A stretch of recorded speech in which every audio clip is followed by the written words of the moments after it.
I met her about a year ago.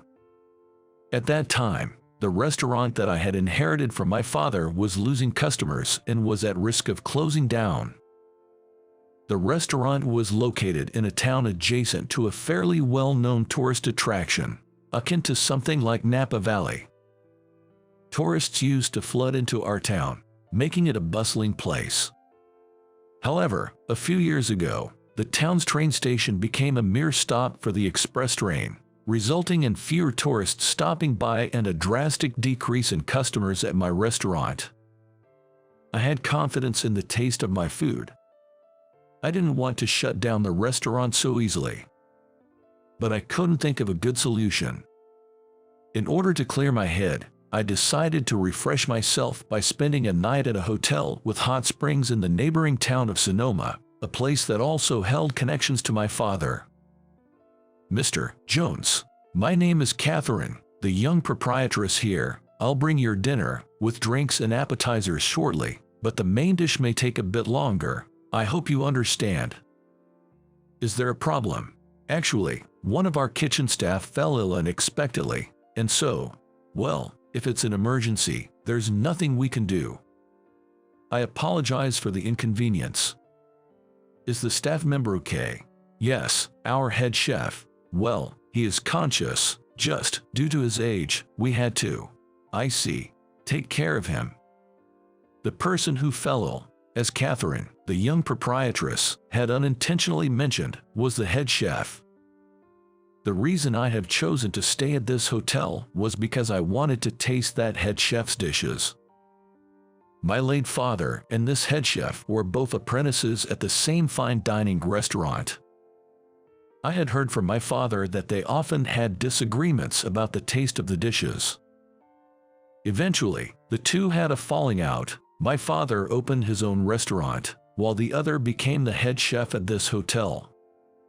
I also often argued with my father about the dishes we served in our restaurant. But now, as I approached 40, I understood clearly.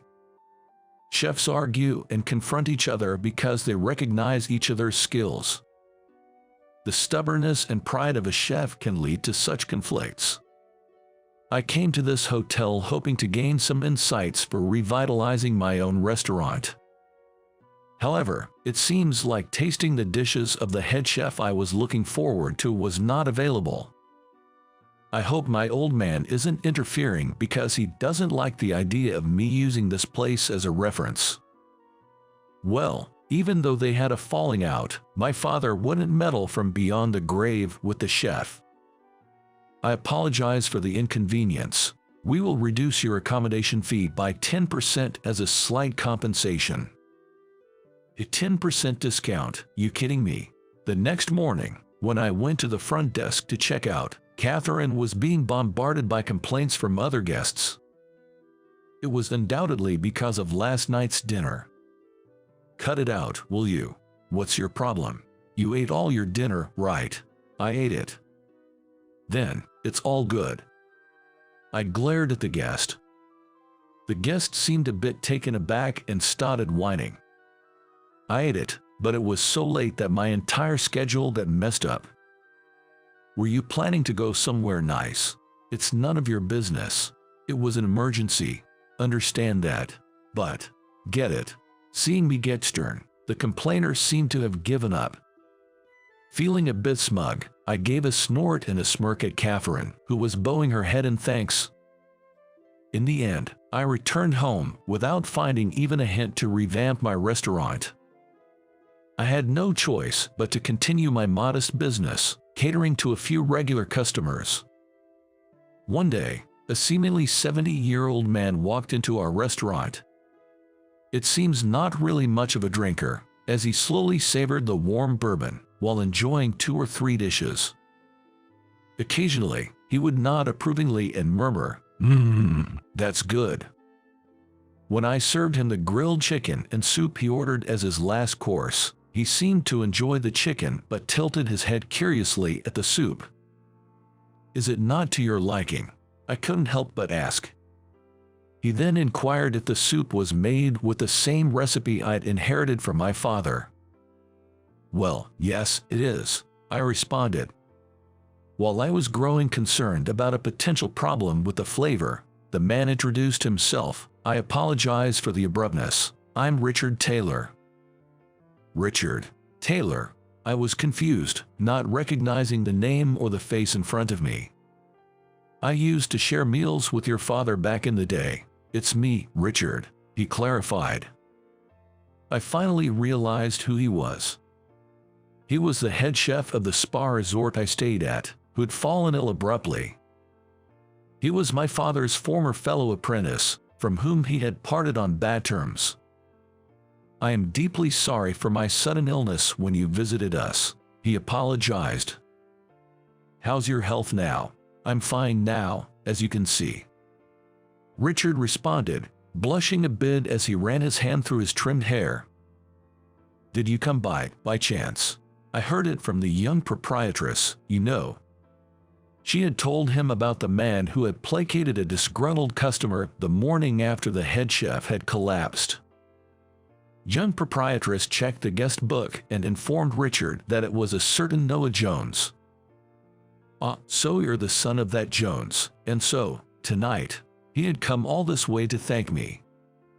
That reminded me that my father and Richard had parted ways over their differing cooking styles. When I asked Richard about it, he replied, that is true, but we respected each other's skills as chefs. It was just a matter of different directions. My father always aimed to complement alcohol, so he pursued flavors that matched well with drinks. Richard, on the other hand, not being a big drinker himself, sought after flavors that appealed to everyone. That's why we went our separate ways.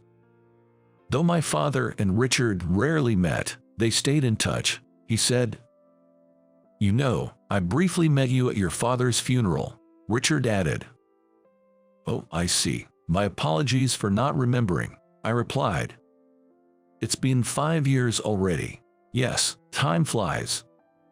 As I responded, Richard looked off into the distance. I was curious about Richard's reaction when he tasted the soup earlier. About the soup. Oh, it was delicious, but it felt different from your father's flavor. So, I remade the soup and offered it to Richard. After he took a sip, he said, it feels similar, but does it lack something? Well, how should I put it? It's a more refined taste. Richard, weren't you usually serve my father's soup after a heavy night of drinking? Yes, that's right. Back in our apprentice dormitory, your father and I used to drink together a lot. I'm not a heavy drinker, so I would get drunk quite quickly. Then, your father would say, here, have this as the last drink. It was so delicious. Even when I tried to recreate it by brewing the broth in my way, I couldn't. I asked your father if there was a secret ingredient, and he would say, the secret ingredient is love, keeping it a mystery. The secret was quite simple. My father's dishes were generally strong and flavorful to pair well with alcohol. However, he made his final course soup light. The method was straightforward and nothing special. Simply, he added 1 cup of hot water to 3 cups of regular soup stock to dilute it. After heavy drinking, that was just right and healthy, according to my father's philosophy. I see. After you had a fair bit to drink, saying the secret ingredient is love wasn't entirely off, was it? Richard took a sip of the soup I'd made from scratch, thinned with hot water. It seems I haven't had enough to drink tonight. Is it, perhaps, a bit bland for your taste? Yes. Richard and I burst out laughing. Then we spent some time reminiscing about my old man. Towards the end, Richard got serious. Sorry to ask, but did you lose customers after the termination of the express train stops at the station? Well, yeah, I guess so. Has it affected your business? It's been barely making ends meet recently. Why don't you come work with me after I retire? After you, Richard. You mean at your hotel? Richard explained that he's getting old and thinking about retiring soon. The staff he currently has are excellent chefs, but something is missing, it seems. Everyone's too obedient. They lack the spirit. We don't have anyone with the backbone your father had. I wonder if you'd be a good fit. I wasn't sure if I had as much spirit as my old man did. Plus, it wouldn't be fair to the sheiks who've been there from the start if I just walked in. I'm honored by your offer, but I can't give up on this place. It's my dad's legacy. I'm not ready to let go yet." When I said this, Richard seemed to understand and nodded several times. "You're right. I was too hasty. After all, you're the son of that great man." And then, leaving me an invitation to visit his kitchen if I ever changed my mind, he left a complimentary voucher for his hotel before departing. About 3 months had passed since Richard started visiting my diner. My business was on the verge of collapse. Maybe I should go and check out Richard's hotel. I wasn't ready to close the doors on my diner just yet, but I knew I needed to do something if I wanted to move forward. "Mr. Jones, we've been expecting you." Did I arrive a bit too early? Aiming for a time before the chefs would get busy with dinner preparations, I'd arrived at the hotel a bit early. "I'll call the head chef for you. He should be free at this time. That's why you came early, right?" She knew my intentions. As I was apologizing to her, she just smiled and said the head chef was also eagerly waiting for me. "Hey, everyone, listen up. This is Noah Jones, the man I've been telling you about." As soon as he guided me to the kitchen, Richard introduced me to the other chefs. Everyone bowed their heads and said, "Nice to meet you." "Richard, I'm still not. I understand. It just happens that some of our experienced staff decided to go independent recently. Look, they are all young, aren't they? So I told them that a friend of mine might be able to lend a hand. That's you." Richard said that, but I felt a little uncomfortable. After all, I hadn't given up on my dad's diner. That night, after a dip in the hot springs and returning to my room, the hotel's maid had set up my dinner. When asked what I'd like to drink, I ordered a glass of bourbon. Shortly thereafter, the bourbon was brought in. The one who brought it was the young proprietress, named Catherine. "Thank you for coming today. Thank you for having me. Please, have a drink." "Thank you. I'm honored to have the young proprietress herself serving me." "Oh, it's nothing. I've heard about your father from the head chef." Recently, Richard had been talking about my dad to Catherine every chance he got. He told me that the person I am now, it's because of your father. It's odd. My dad used to tell me about Richard, whom he had a falling out with. He referred to him as a fellow apprentice. I continued. "You know what they say, the better the friendship, the fiercer the fight." I mused while I poured myself another glass, and then another, from the bottle that Catherine had handed me. "Please, feel free to indulge tonight," she suggested. She was quite persuasive. And by the time I was fairly inebriated, Richard arrived. "How about this, as a second helping from your dad, a nice bowl of soup to finish off," he offered. I felt a strong urge from Catherine and Richard to become a cook at their hotel. But I couldn't bring myself to close the restaurant my father had left me. That night, I was alone in my bed and I couldn't fall asleep. "What part of this dish do you not like?" "It's old-fashioned. The food Dad cooked. It doesn't matter what you said. We're serving this to customers." I remember arguing with my father about cooking. Those memories faded in and out in my drunken head. My restaurant was quiet for the days that followed. Until one day, an unexpected customer arrived. It was Catherine. "Oh, you startled me. I just decided to come." "Did Richard suggest you come here?" "Yes, partly, but I also wanted to come," she replied. "Just a moment, please," I said to Catherine and pulled in the shop curtain that was hanging outside. "Sorry, but we're closed for today." "Because of me?" Catherine asked, looking a bit apologetic. since you're already here, and it's not like we're busy." I gestured around the empty restaurant with a resigned laugh. "So things are really tough, huh?" "I'm ashamed to admit it," I confessed. "I heard rumors about a major blow to the next town ever since the express train started passing through," she mentioned. "Anyway, let's forget about these depressing talks. Let's enjoy ourselves." Catherine was quite a drinker. She was the only daughter in her family that had been running a spa resort in the area for generations. Naturally, she became the young proprietress. She had learned to drink since she took over the role.